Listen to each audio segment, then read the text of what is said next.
কার পরিবর্তন কখন হবে, কার কথাই বদলাবে, কখন বদলাবে কেউ জানে না। জানে কে? ফুজাইল ইবনে ইয়াজ বড় ডাকাত সর্দার ছিলেন। তো গভীর রাতে উনি ডাকাতি করতে গেছেন। তো রাত্রিবেলা যখন গভীর রাতে এক বাড়িতে ডাকাতি করতে ঢুকছে, দরজার সামনে গিয়ে যখন দাঁড়াইছে তখন শুনতেছিল বাড়িওয়ালা ওই সময় আল্লাহর কোরআন পড়তেছে।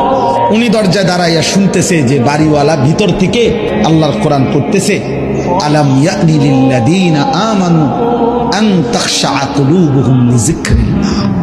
এই এক আয়াত ওনার কলিজা ছিদ্র করে ফেলছে।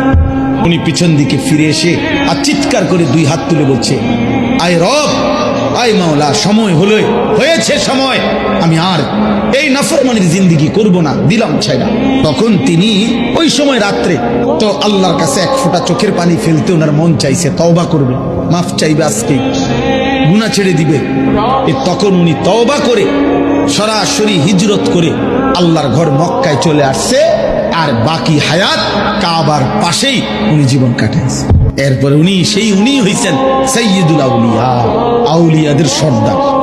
তাইলে বললাম আর কি, যে কোনো কথা, কোনো এক আচরণ, কোনো এক শব্দ অনেক সময় চেঞ্জ করে ফেলে, জীবন তুলপার করে ফেলে, জীবন পরিবর্তন করে ফেলে।